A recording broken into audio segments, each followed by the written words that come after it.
जय हिंद दोस्तों, कैसे हैं आप सभी। आई होप आप सब काफी अच्छे होंगे, स्वस्थ होंगे और अच्छे से अपनी बोर्ड की तैयारी को कर रहे होंगे। दोस्तों, आज की वीडियो में हम लोग क्लास 10 साइंस का वीवीआई ऑब्जेक्टिव क्वेश्चन करने वाले हैं। मतलब ऐसे क्वेश्चन को करेंगे जो आपके बोर्ड एग्जाम के दृष्टिकोण से काफी ज्यादा इंपॉर्टेंट है। वैसे इस वीडियो में हम लोग 40 क्वेश्चन करने वाले हैं, आपको पहले ही बता दें। और जो भी क्वेश्चन करेंगे 40 का 40 क्वेश्चन आपका पीवाईक्यू होगा। और साथ में किस साल पूछा गया है ये भी आपको नजर आएगा, ठीक है। मतलब किस साल क्वेश्चन पूछा है ये भी आपको पता लगता हुआ चलेगा, तो इसीलिए पूरा वीडियो जरूर देखिएगा। और आपको तो पता ही है कि प्रीवियस ईयर का क्वेश्चन कितना ज्यादा आपके बोर्ड एग्जाम में रिपीट होता है। बार बार जो प्रश्न पूछा जाता है ना, उस टाइप के क्वेश्चन को करेंगे। और हम आपको बता दें, जो भी क्वेश्चन करेंगे सारा सारा कुछ आपको बिल्कुल फ्री में हमारे टेलीग्राम इंस्टीट्यूट पर इसका पीडीएफ के रूप में अपलोड हो जाता है। नहीं डाउनलोड करते हैं पीडीएफ तो जाकर जरूर से डाउनलोड कर लीजिएगा बाबू, अभी लिखने विखने का समय है ना। जितना ज्यादा पढ़ सकते हैं, जितना ज्यादा कंटेंट गेन कर सकते हैं, सब कुछ कीजिए। ठीक है, काहे कि आपका एग्जाम ज्यादा दिन बचाने हैं, 5-6 दिन बचा हुआ है। तो पूरा जी जान लगा दीजिए। तो चलिए समय बर्बाद नहीं करते हैं, चलते हैं सीधे क्वेश्चंस पर। हाँ जी, तो आप क्वेश्चन देख पा रहे होंगे। पहला क्वेश्चन है आपका कि दर्पण के सामने किसी भी दूरी पर स्थित वस्तु का प्रतिबिंब सीधा प्रतीत होता है तो वह दर्पण है। आपको बोला जा रहा है कि भैया एक दर्पण है, उसके सामने में कहीं पे भी वस्तु को रखते हैं तो उसका प्रतिबिंब हमेशा सीधा बनता है। मतलब मुंडी ऊपर है तो मुंडी ऊपर ही रहेगा, टांग नीचे तो टांग नीचे ही रहेगा। ऐसा प्रतिबिंब बनता है, तो ये दर्पण कौन सा होगा। क्या खाली समतल दर्पण में ऐसा होता है, क्या खाली अवतल दर्पण में ऐसा होता है, क्या खाली उत्तल दर्पण में ऐसा होता है, या समतल दर्पण में या उत्तल दर्पण, मतलब इन चारों में से कौन सा सही जवाब होगा, ये आपको बताना है। अब भैया फटाफट कमेंट करके बता दीजिए कि इन चारों में से कौन सही होगा। अगर आप लोग अभी तो लास्ट समय, अभी तो पता होना चाहिए ना ये क्वेश्चन कौन सा सही होगा। फटाफट बताइए कि आपको क्या लग रहा है कौन सा सही होना चाहिए। तो देखिए बाबू, बात करें कि किसमें हमेशा सीधा प्रतिबिंब बनता है, वैसे तो ये क्वेश्चन आपका 2020 में पूछा जा चुका है। हम आपको पहले ये बताया कि जो भी क्वेश्चन करेंगे सब प्रीवियस ईयर का क्वेश्चन है, पूछा जा चुका क्वेश्चन होगा। तो देखिए, इसमें बोला जा रहा है कि हमेशा सीधा प्रतिबिंब बनता है। हमेशा सीधा प्रतिबिंब दो दर्पण में बनता है। एक तो भैया समतल में बनता है, मुंह ऊपर है तो मुंह ऊपर रहता है, टांग नीचे तो टांग नीचे रहता है। अरे भैया अपना फोटो नहीं देखे हैं, तो जैसा मुंह वैसे में बनता है। तो एक तो भैया समतल दर्पण होगा, समतल हो गया, ये हो गया। अच्छा, और कोनो दर्पण है क्या। भैया उत्तल दर्पण में भी जो है सीधा प्रतिबिंब बनता है, इसीलिए तो इसका प्रयोग हम लोग वाहन का पश्च दृश्य के रूप में करते हैं, पीछे देखने वाला साइड मिरर के रूप में। तो उत्तल दर्पण में भी सीधा बनता है और समतल में भी बनता है, मतलब इसका ऑप्शन नंबर डी हो जाएगा। या तो भैया ये दर्पण समतल है या तो दर्पण उत्तल है, मतलब इन दोनों में से कोनो एगो हो जाएगा। चलिए, तो अब हम लोग अगला क्वेश्चन देखते हैं। अगला है कि प्रकाश की किरणें गमन करती है। देखिए 2017 में पूछा, 2020 में पूछा। प्रकाश का किरण गमन करता है, गमन करना मतलब होता है चलता है। तो प्रकाश का किरण कैसे चलता है भैया, सीधी रेखा में चलता है, टेढ़ा मेढ़ा में चलता है, किसी भी दिशा में चल देता है, फिर इनमें से कोई नहीं। तो प्रकाश की किरण कैसे चलती है भैया, सीधा रेखा में चलती है, ये बताने वाला है। तो सीधी रेखा में ऑप्शन नंबर इसका ए बिल्कुल राइट आंसर हो जाएगा। अब देखिए, उसके बाद क्वेश्चन दिख रहा है कि प्रकाश के परावर्तन के कितने नियम है, 2015 में 20 में पूछा गया। अब इसमें ऑप्शन देखने का जरूरी है क्या भैया, प्रकाश का परावर्तन का दो नियम होगा कि नहीं होगा। प्रकाश का परावर्तन का दो नियम है। कौन कौन नियम है भैया, पहला नियम है कि आपतित किरण, परावर्तित किरण और आपतन बिंदु पे जो अभिलंब डालेंगे तीनों एक के समतल में होगा। और दूसरा नियम है कि भैया आपतन कोण और परावर्तन कोण ये दोनों आपस में बराबर होगा। यही दो नियम है ना, तो दो नियम है। चलिए याद कर लीजिएगा बाबू, ये क्वेश्चन 2 नंबर में भी पूछता है, परावर्तन का नियम को लिखने के लिए बोलता है। देखिए, उसके बाद क्वेश्चन है परावर्तन के नियम से निर्धारित होता है। देखिए 2017 में पूछा कि परावर्तन का जो नियम है इससे क्या निर्धारित होता है, क्या पता चलता है।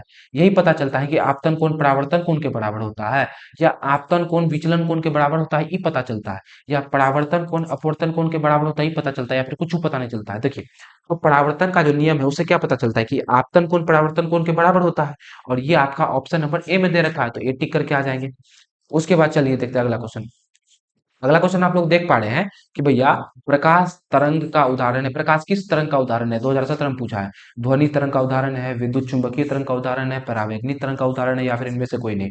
प्रकाश की बात करें बाबू, तो प्रकाश जो है आपका विद्युत चुंबकीय तरंग है। कैसा तरंग है, विद्युत चुंबकीय तरंग है, इलेक्ट्रोमैग्नेटिक वेव है। ठीक है, तो ऑप्शन नंबर इसका बी बिल्कुल राइट आंसर हो जाएगा। चलिए अगला क्वेश्चन हम लोग देखते हैं।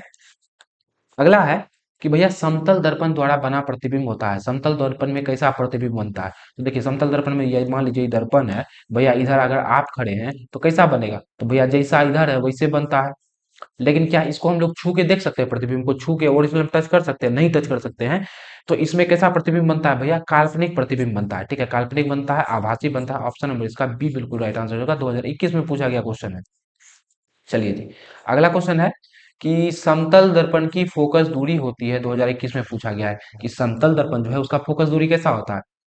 अनंत होता है, शून्य होता है, 100 सेंटीमीटर होता है फोकस दूरी, या 50 सेंटीमीटर होता है। देखिए ये जो समतल दर्पण है बाबू, समतल दर्पण मतलब बिल्कुल सीधा होता है दर्पण, ठीक है, टेढ़ा मेढ़ा नहीं होता है। तो इसका फोकस दूरी शून्य कितना को मार देता है, शून्य नहीं होता है, अनंत होता है। कितना होता है, अनंत होता है, याद रख लेंगे सबको। अब समतल दर्पण का फोकस दूरी अनंत होता है। चलिए अगला क्वेश्चन हम लोग देखते हैं।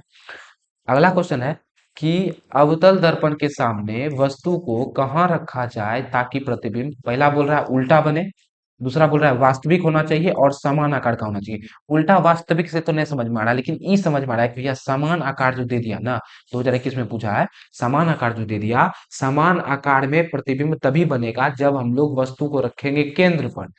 दर्पण हो, लेंस हो, कोनो दर्पण हो जाए, उत्तल हो अवतल हो, लेंस में भी कोनो हो जाए, सब में यदि हम लोग वस्तु को केंद्र पर रखते हैं तो प्रतिबिंब समान आकार का बनता है। कहाँ पर रखने पे, केंद्र पर रखने पर। तो वक्रता केंद्र आपका ऑप्शन नंबर सी में दे रखा है, तो सी टिक करके आ जाएंगे। चलिए अगला क्वेश्चन देखते हैं हम लोग। अगला क्वेश्चन है, उत्तल दर्पण में बना प्रतिबिंब होता है, काल्पनिक प्रतिबिंब होता है। उत्तल दर्पण में जो काल्पनिक प्रतिबिंब बनता है वो कैसा होता है, देखिए 2021 में पूछा गया है। और आपको पता होना चाहिए बाबू कि सॉरी, उत्तल दर्पण जो होता है, चलिए इसको मिटा लिया जाए। तो आप लोग उत्तल दर्पण जो होता है बाबू, उत्तल दर्पण इस रूप में उत्तल दर्पण ऐसा होता है, आप लोग देखे होंगे। और देखिए इसमें जो काल्पनिक प्रतिबिंब बनता है, काल्पनिक प्रतिबिंब कब बनता है, जब वस्तु को हम लोग रखते हैं ध्रुव और फोकस के बीच में रखते हैं, तब काल्पनिक प्रतिबिंब बनता है। एक किरण समांतर जाती है और भैया फोकस से गुजर जाती है, और दूसरा ध्रुव से भेजते हैं, ऐसे आ जाती है, और इस सबको जब डॉट डॉट करके मिलाते हैं तो काल्पनिक प्रतिबिंब बनता है। तो यही आपसे पूछ रहा है, उत्तल दर्पण में जो काल्पनिक प्रतिबिंब बनता है वो कैसा बनता है, सीधा होता है भैया, सीधा तो है, और आवर्धित, आवर्धित मतलब होता है बड़ा। तो देखिए भैया सीधा भी बन रहा है और बड़ा भी बन रहा है, तो यही आंसर नहीं हो जाएगा, सीधा और आवर्धित बनता है। ऑप्शन नंबर इसका ए बिल्कुल राइट आंसर हो जाएगा। उत्तल दर्पण में जो हम लोग काल्पनिक प्रतिबिंब बनाते हैं वो कैसा बनता है, सीधा बनता है और आवर्धित बनता है, मतलब वस्तु से बड़ा बनता है। चलिए अगला क्वेश्चन हम लोग देखते हैं। अगला क्वेश्चन है, भैया दाढ़ी बनाने में कौन सा दर्पण प्रयोग में आता है। 2011 में पूछा, 2015 में पूछा, 2016 में पूछा और 2021 में पूछा है कि दाढ़ी बनाने में कैसा दर्पण प्रयोग में लाते हैं। तो भैया दाढ़ी बनाने में कैसा लेंगे, अवतल दर्पण का प्रयोग करेंगे, क्यों दाढ़ी का बड़का बड़का फोटो बनाएगा, तो अवतल दर्पण का प्रयोग करते हैं। ऑप्शन नंबर सी इसका राइट आंसर हो जाएगा। चलिए अगला क्वेश्चन है कि भैया किसी कार के अग्रदीप में प्रयुक्त होने वाला दर्पण कौन है। अग्रदीप मतलब होता है हेडलाइट। तो कार का हेडलाइट में हम लोग कौन दर्पण का यूज करते हैं, कार का हेडलाइट में हम लोग अवतल दर्पण लगाते हैं। साइड मिरर में, साइड मिरर में हम लोग उत्तल दर्पण लगाते हैं, और हेडलाइट में कैसा लगाते हैं, अवतल दर्पण लगाते हैं। चलिए जी अगला क्वेश्चन देखते हैं। अगला प्रश्न है कि किस दर्पण का उपयोग पश्च दृश्य दर्पण मतलब पीछे देखने वाला, वही आ गया साइड मिरर बाबू, के रूप में किया जाता है, 2019 में पूछा गया। तो उत्तल दर्पण का उपयोग करते हैं, उत्तल दर्पण ऑप्शन नंबर ए में दे रखा है। अगला क्वेश्चन देखते हैं। अगला क्वेश्चन है कि नई कार्तीय चिन्ह परिपाटी के अनुसार दर्पण के सामने रखे गए बिंब की दूरी ली जाती है। इसमें बोला जा रहा है कि चिन्ह परिपाटी जो होता है भैया, इसमें दर्पण के सामने में, कोई भी दर्पण है मान लीजिए, इस दर्पण के सामने मतलब इधर में जो हम लोग वस्तु को रखेंगे, उसका यहाँ से यहाँ तक का दूरी क्या होगा, धनात्मक होगा, प्लस में होगा, ऋणात्मक होगा, या दोनों हो सकता है। भैया देखिए दर्पण की इधर जितना भी दूरी मापते हैं सब क्या चीज में होता है, माइनस में होता है। तो ये क्या हो जाएगा, ऋणात्मक हो जाएगा। ऋणात्मक हो, ऑप्शन नंबर ए में दे रखा है, तो ए मार के आ जाएंगे। चलिए अगला क्वेश्चन देखते हैं। अगला है कि निम्न में से किस दर्पण की फोकस दूरी धनात्मक होती है। अब देखिए बाबू फोकस दूरी किसका धनात्मक होगा, तो देखिए उत्तल दर्पण हम लोग पढ़ रखे हैं, उत्तल दर्पण का फोकस दूरी इधर होता है, तो इसका फोकस दूरी धनात्मक होगा, तो उत्तल दर्पण इसका राइट आंसर हो जाएगा। अगला क्वेश्चन देखते हैं, फटाफट जल्दीबाजी में क्वेश्चन करना है, काहे कि अब तो समय नजदीक आ गया आपका। अगला है, यदि किसी बिंब के प्रतिबिंब का आवर्धन ऋणात्मक है, मतलब एम का मान यदि माइनस में आ गया है, तो उसका प्रतिबिंब का प्रकृति कैसा होगा। आपका आवर्धन का मान ऋणात्मक आया है, प्रतिबिंब कैसा होगा, देखिए ऋणात्मक दर्शाता है कि भैया प्रतिबिंब जो है उल्टा बना है। कैसा बना है, उल्टा बना है। और उल्टा प्रतिबिंब हमेशा वास्तविक होता है, ये भी आप लोग पढ़ रखे होंगे। तो उल्टा तो यहाँ दिख गया, उल्टा के साथ में वास्तविक का कॉम्बिनेशन यहाँ बन रहा है, तो यही मार के आ जाएंगे, ए नंबर सही जवाब हो जाएगा इसका। अगला क्वेश्चन है कि दंत विशेषज्ञ किस दर्पण का उपयोग मरीजों के दांत का बड़ा प्रतिबिंब देखने के लिए करते हैं। 2018 क्वेश्चन है कि जो दांत देखने वाला डॉक्टर होता है वो किस दर्पण का उपयोग दांत देखने में करता है। भैया दांत देखने में अवतलीय दर्पण का उपयोग करेगा, बड़का बड़का दिखेगा। चलिए अगला क्वेश्चन देखते हैं। अगला है कि हजामत के लिए किस दर्पण का उपयोग किया जाता है। हजामत मतलब दाढ़ी बनाना होता है, उसके लिए किस दर्पण का, तो अवतल दर्पण का उपयोग करेंगे। इस टाइप का क्वेश्चन देखिए 2000 से कितना बार पूछा गया है बाबू, एक ही टाइप का क्वेश्चन कितना बार रिपीट हुआ है, आप यही से अंदाजा लगा सकते हैं। और इसी टाइप का क्वेश्चन आपको बोर्ड एग्जाम में पूछा जाता है, ज्यादा हार्ड नहीं पूछा जाता है। अगला है कि काल्पनिक प्रतिबिंब होता है, अब देखिए वास्तविक प्रतिबिंब उल्टा होता है, तो काल्पनिक प्रतिबिंब सीधा नहीं हो जाएगा। चलिए अगला देखते हैं। अगला प्रश्न है कि देखिए कितना आसान क्वेश्चन है। गोलीय दर्पण के फोकसांतर एवं वक्रता त्रिज्या के बीच क्या संबंध होता है? फोकस और वक्रता त्रिज्या के बीच में क्या संबंध होता है? तो एफ बराबर आर बटे दो नहीं होता है, या यहाँ से आर का वैल्यू निकाले तो दो एफ नहीं हो जाएगा, ये गुना भाग में इधर गुना में, तो दोनों में से कोनो मिल जाए तो उसको मार देंगे। एफ बराबर आर बाई टू यहाँ मिल रहा है, ये भी सही है, और आर बराबर टू एफ यहाँ मिल रहा है, यही सही है, दो को सही हो रहा है, तो कोनो एक को मार के आ जाएगा। वैसे यहाँ ना ऑप्शन गलती हो गया है, दो को मिल गया है, वहां नहीं मिलेगा। चलिए अगला देखते हैं, अगला क्वेश्चन। अगला है कि भैया गोलीय दर्पण के परावर्तक पृष्ठ की वृत्ताकार सीमा रेखा क्या कहलाती है? अच्छा, गोलीय दर्पण ये हुआ ना, अब इसका ये जो वृत्ताकार सीमा रेखा इसको क्या बोलते हैं? तो भैया इसको द्वारक बोलते हैं ना, द्वारक, गोलीय दर्पण का द्वारक बोला जाता है, ऑप्शन डी हो जाएगा इसका। अगला क्वेश्चन देखते हैं, चलिए। अगला है कि भैया वायु में प्रकाश की चाल निर्वात की अपेक्षा क्या होती है? अब आपको बताना है कि दो चीज दिया हुआ है, एक वायु दिया हुआ है, एक निर्वात दिया हुआ है, दोनों में प्रकाश का चाल किस में ज्यादा होगा? तो भैया जहां हवन है वहां पे ज्यादा होगा, मतलब निर्वात में ज्यादा होगा, तो इसमें जो है प्रकाश का चाल ज्यादा होगा, और वायु में क्या होगा? कम होगा। पूछ रहा है वायु में प्रकाश की चाल निर्वात से क्या होगा? तो कम होगा, तो कम आपका ऑप्शन नंबर ए में दे रखा है, तो ए टिक करके निकल जाएंगे। चलिए अगला क्वेश्चन है कि प्रकाश की चाल विभिन्न माध्यमों में 2021 में पूछा गया है कि प्रकाश का चाल विभिन्न मतलब होता है अलग अलग। प्रकाश का चाल अलग अलग माध्यम में क्या होगा? प्रकाश का चाल अलग अलग माध्यम में समान होगा, या फिर भिन्न भिन्न होगा, या दोनों हो जाएगा, समान भी होगा भिन्न भी होगा। तो भैया प्रकाश का माध्यम प्रकाश का चाल जो है भिन्न भिन्न माध्यम में भिन्न भिन्न होता है, अलग अलग होगा, तो ऑप्शन 20 का राइट आंसर हो जाएगा। अगला क्वेश्चन है कि तालाब का जल कम गहरा दिखाई देने का क्या कारण है? तालाब का जो जल है वो कम गहरा, हल्का सा सतह से उठा हुआ दिखाई देता है, इसका क्या कारण है? देखिए 2021 में पूछा है, तो इसका कारण है प्रकाश का अपवर्तन। प्रकाश के अपवर्तन के कारण पानी का जल या पानी में मछली या पानी में रखा हुआ सिक्का हल्का सा उठा हुआ प्रतीत होता है, तो इसमें कौन सी बड़ी बात है? चलिए अगला क्वेश्चन देखते हैं। अगला प्रश्न है कि किसी लेंस द्वारा उत्पन्न आवर्धन का एसआई मात्रा क्या होगा? अब कोई लेंस है, उससे आवर्धन क्षमता उत्पन्न होगा। एम बराबर सूत्र क्या होता है? एक तो होता है भैया एच डैश बटे एच, दूसरा क्या होता है भी बटे का यू। लेंस के लिए बता रहे हैं, लेंस के लिए भी बटे यू होता है, और दर्पण के लिए पूछेगा तो माइनस भी बटे यू हो जाएगा, ठीक है। तो अब बताइए इसका मात्रक पूछ रहा है, तो भी मतलब होता है प्रतिबिंब दूरी, प्रतिबिंब दूरी को मीटर में नापते हैं कि नहीं नापते हैं? यू मतलब होता है वस्तु दूरी, वस्तु दूरी को मीटर में नापते हैं कि नहीं नापते? मीटर से मीटर कटिए जाएगा, तो मात्रक बचा नहीं बचा। जब मात्रक नहीं बचेगा तो क्या मीटर होगा? नहीं होगा। सेंटीमीटर होगा? नहीं होगा। मीटर मिलीमीटर होगा? नहीं होगा। मात्रक भी मतलब इसका कोनो मात्रके नहीं होगा, समझ गए? तो डी इसका बिल्कुल राइट आंसर हो जाएगा। चलिए अगला क्वेश्चन हम लोग देखते हैं।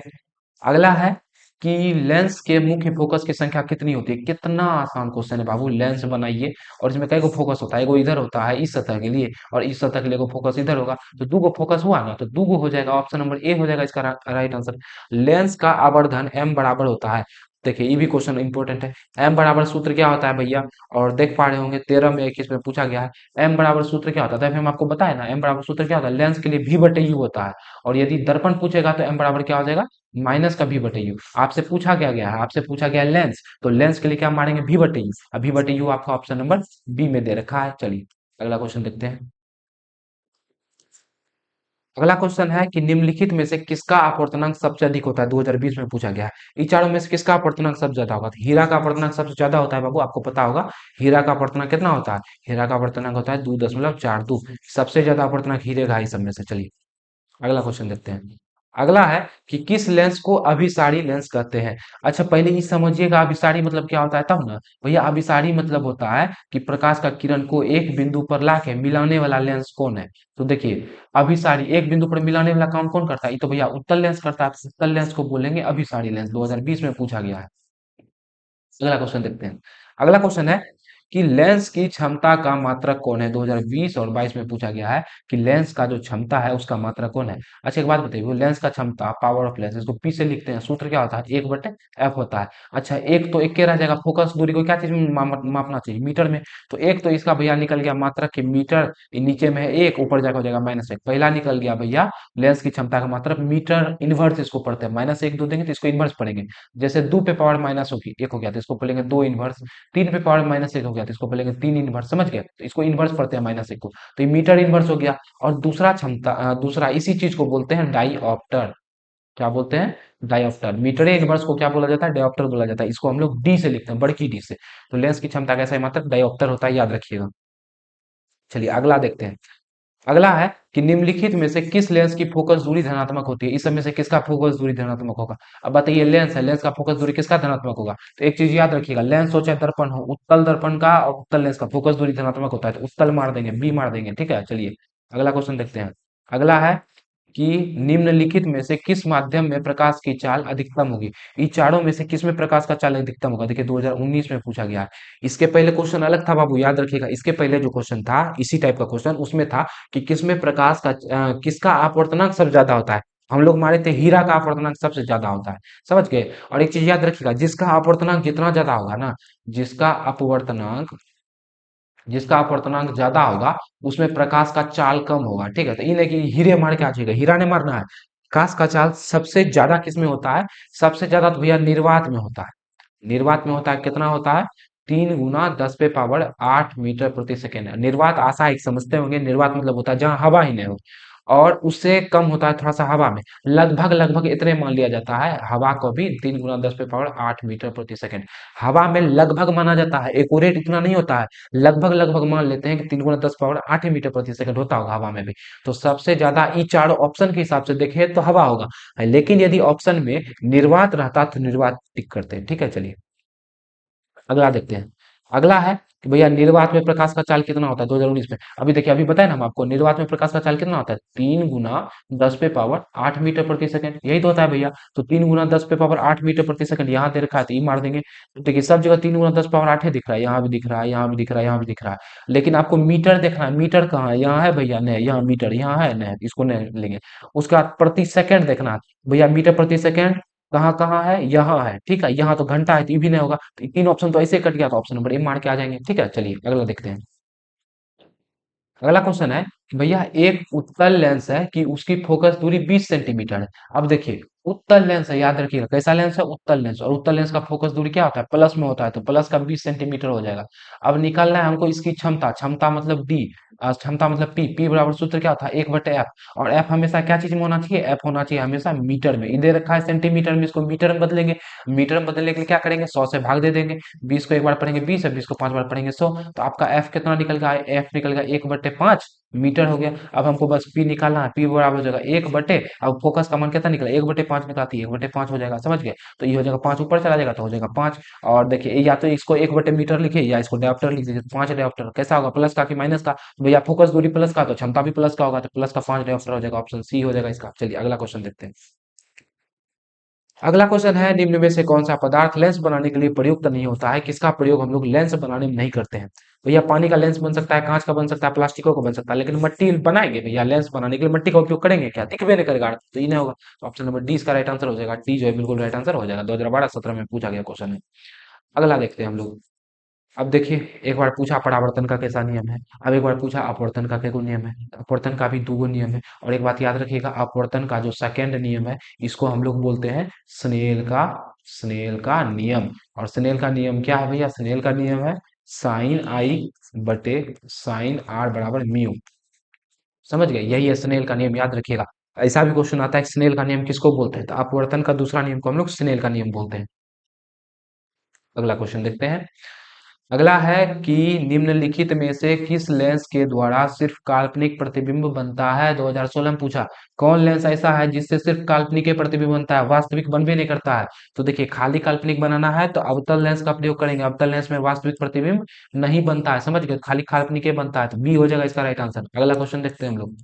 अगला क्वेश्चन है कि एक एंगस्ट्रॉम का मान कितना होता है। देखिए, अब पूछा आपसे एक एंगस्ट्रॉम का मान, तो समझिएगा ये ऑप्शन थोड़ा सा मिस्टेक हो गया है। ऑप्शन ऐसा होगा 10⁻⁻10 मीटर, 10⁻⁻8 मीटर, 10⁻⁻6 मीटर। अब आपको बताना है कि एक एंगस्ट्रॉम जो है इसका मान कितना होता है। देखिए 2016 में पूछा गया है, तो एक एंगस्ट्रॉम का जो मान होता है वो 10⁻−10 मीटर होता है, याद रखिएगा। अगला क्वेश्चन हम लोग देखते हैं, चलिए। अगला क्वेश्चन है, भैया एगो उत्तल लेंस है, एक उत्तल लेंस होता है, एक उत्तल लेंस कैसा होता है, तो उत्तल लेंस ऐसा होता है। अब बताइए, ये नहीं देखें क्या, उत्तल लेंस सब कोई देखे होंगे, देखे हैं कि नहीं देखे, बिल्कुल देखे। बोल रहा है सभी जगह समान मोटाई का, इसका मोटाई सब जगह बराबर है क्या, देखिए यहाँ पर पतला लग रहा है, यहाँ पतला, बीच में मोटका लग रहा है, तो गलत बोल रहा है ना भैया, तो एक को काट देंगे। अगला है कि बीच की अपेक्षा किनारे पर मोटा, मतलब बीच की अपेक्षा किनारे पर मोटा, बीच में पतला किनारे पे मोटा ऐसा बोल रहा है, बल्कि बीच में मोटा है तो ये भी गलत हो जाएगा। अब बोल रहा है किनारे की अपेक्षा बीच में मोटा, हाँ भैया बीच में मोटा ही सही हो जाएगा, ऑप्शन नंबर इसका सी राइट आंसर हो जाएगा। अगला क्वेश्चन देखते हैं। अगला प्रश्न है कि इसको अगला प्रश्न है कि उत्तल लेंस द्वारा आवर्धित काल्पनिक प्रतिबिंब तब बनता है जब वस्तु रहती है। बोल रहा है आवर्धित, आवर्धित मतलब होता है बड़ा, तो कैसा फोटो खोजना है हमको, बड़ा। और काल्पनिक, काल्पनिक तो समझ में करते होंगे, बड़ा और काल्पनिक प्रतिबिंब कब बनता है उत्तल लेंस में, तो हम आपको कंडीशन बताए कि उत्तल लेंस है भैया, और इसमें जब वस्तु को रखेंगे लेंस और फोकस के बीच में, तब यहाँ पर होगा वस्तु और इसका बड़ा प्रतिबिंब बनेगा और काल्पनिक प्रतिबिंब बनेगा कहाँ पे, फोकस और लेंस के बीच में रखेंगे, तो ऑप्शन नंबर इसका बी राइट आंसर हो जाएगा। वैसे हम आपको बता दें कि अगर आप लोग प्रकाशिकी चैप्टर पढ़ के जाते हैं, मतलब पहला चैप्टर फिजिक्स का पहला चैप्टर और दूसरा चैप्टर, तो इसी से आपका जो है ना फिजिक्स लगभग में कम तमाम हो जाता है, फिजिक्स का ज्यादा पढ़ने का कोई जरूरी है नहीं है। तो अब भी जो नहीं पढ़े हैं फिजिक्स, चैनल पे पूरा फिजिक्स का मतलब कंप्लीट हम चैप्टर करा रखे हैं, तो जाके देख लीजिएगा। नहीं तो कहीं से भी पढ़ना है तो कहीं से पढ़िए, लेकिन पढ़ लीजिएगा बाबू, काहे कि दोनों जो चैप्टर है, दोनों चैप्टर काफी ज्यादा इंपॉर्टेंट है। ठीक है, चलिए अगला क्वेश्चन हम लोग देखते हैं। अभी देखिए कि यही सब क्वेश्चन देखिए कितना बार पूछा गया है। अगला क्वेश्चन देखिए, अगला क्वेश्चन है कि निम्नलिखित में से किसी वस्तु का वास्तविक प्रतिबिंब कौन बनाता है, 2022 में पूछा गया क्वेश्चन है, समझ गए। और देखिए कुल मिलाकर के अभी तक में हम लोग 40 को क्वेश्चन कर लिया, सब क्वेश्चन किससे था, मतलब प्रकाश का परावर्तन और अपवर्तन वाला चैप्टर से था।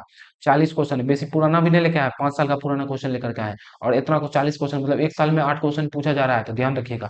बोल रहा है किसी वस्तु का वास्तविक प्रतिबिंब कौन बनाता है भैया।